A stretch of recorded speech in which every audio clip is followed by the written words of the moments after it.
Dalawa. Hala, naunsa man ni. LCT-27 na. Uta, lunod na. Na.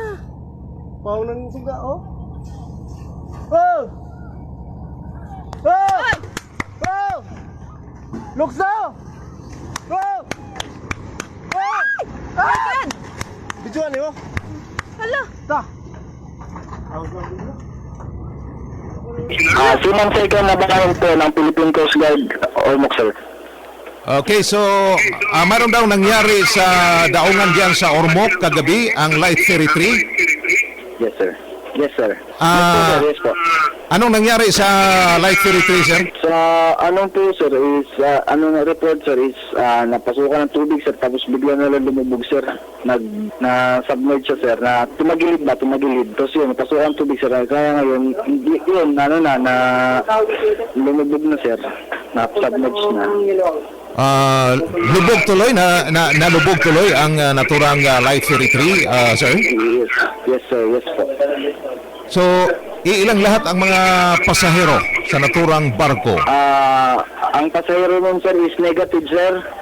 Ang crew lang ang dala nun, sir, tapos mga various cargos, sir. Cargo vessel yan. Opo. Mayroon daw ang namatay? Mayroon daw isa ang namatay, sir? Yes po. Pwede pong malaman namin kung sino ang namatay? Ang casualties po natin, sir, is si Raquel Alo na taga saan yan? Taga Bohol, sir, taga Bohol. Raquel Alo. Yes, sir. Totoo bang 33 years old, taga Bohol. taga Balilihan Bohol daw? Taga Balilihan Yes, sir. Bohol. Yes, sir, Balilihan Bohol, sir. Para sir po ng Light Ferry, sir. Porser po siya. Opo. Ilang taon, sir? Ilang taon? 33 years old, sir, sa tanong namin, sir. Single pa? Single? Yes po, single po. Ilang lahat ang mga tripulante sa naturang barko? Ilang tripulante lahat, sir? Ilang tripulante? Bali, 16 lahat, sir, 16. 16? Yes, sir, 16, sir, 16. Okay, so sa lahat na mga tripulante, iisa lang ang nakalas o namatay.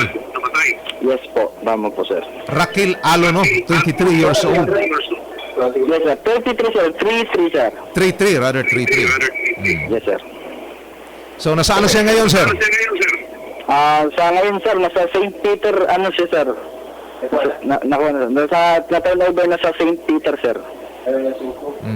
Single to, no? Single? Yes, sir, single, sir.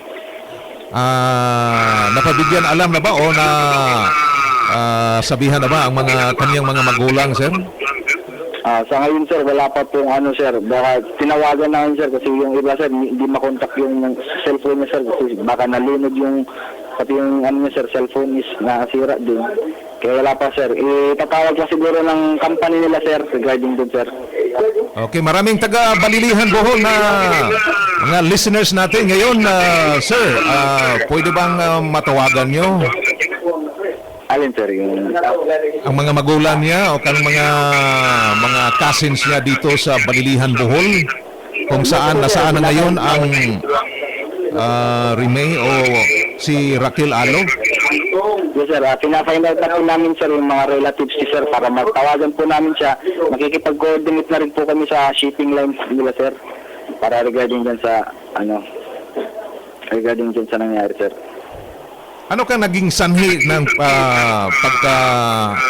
pagkalunod sa naturang Light Ferry? Kasi dito sa Ormoc, sir, is tahimik po yung dagat natin, sir. Tapos, yun, ang report ng kapitan, sir, is pinasukan daw ng tubig, sir, pagdikit nila. Yun lang po na investigation, tapos bigla na pong pinasukan ng malakas na tubig yung bodega. Doon na, sir, biglang lumubog, sir, sa magilid na. Okay, sige. So, maraming salamat po, sir. Yes, sir. Thank you, sir, very much, sir. Raquel Alo, salamat po, sir. Raquel Yes, sir. Alo, nga taga Balilihan.